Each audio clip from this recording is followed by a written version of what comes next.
కూలీలతో వెళుతున్న ఆటో బోల్తా పడిన సంఘటన నెల్లూరు జిల్లా సైదాపురం మండలం కలిచెడు వద్ద చోటు చేసుకుంది. బాధితుల వివరాల మేరకు 15 మంది కూలీలతో వెళ్తున్న ఆటో కలిచెడు మసీదు వద్ద అదుపు తప్పి తూములోకి వెళ్లి బోల్తా పడింది. దీంతో 15 మంది మైనింగ్ కార్మికులకు స్వల్ప గాయాలయ్యాయి. సైదాపురం మండలం అనంతమడుగు నుండి పొదలకూరు మండలం కొనగలూరుకు వెళ్తుండగా ఈ ప్రమాదం జరిగింది. క్షతగాత్రుల్లో 2 పురుషులు, 1 మహిళకు తీవ్ర గాయాలయ్యాయి.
Secondary school CBSE 8 years of academic excellence తో దిగ్విజయంగా నడుపుతున్న విద్యా సంస్థ 2025-26 విద్యా సంవత్సరం నుండి MPC, BPC, MEC కోర్సులు ప్రారంభం. విద్యార్థులకు మరింత నాణ్యమైన విద్యను అందించడానికి 36 సంవత్సరాల సుదీర్ఘ అనుభవం ఉన్న ఆకాష్ ఎడ్యుకేషనల్ ఇన్స్టిట్యూషన్ వారి సౌజన్యంతో JEE, మెయిన్, అడ్వాన్స్డ్ కోచింగ్ ఇవ్వబడుతుంది. IIT, NIT మరియు టాప్ యూనివర్సిటీస్ లో సీట్స్ సంపాదించుటకు ఆల్ ఇండియా లెవెల్ లెక్చరర్స్ చే బోధించబడును. Admissions open from nursery to +2.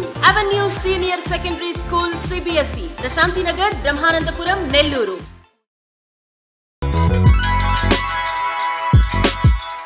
Hi Nilor, please subscribe to N3 TV.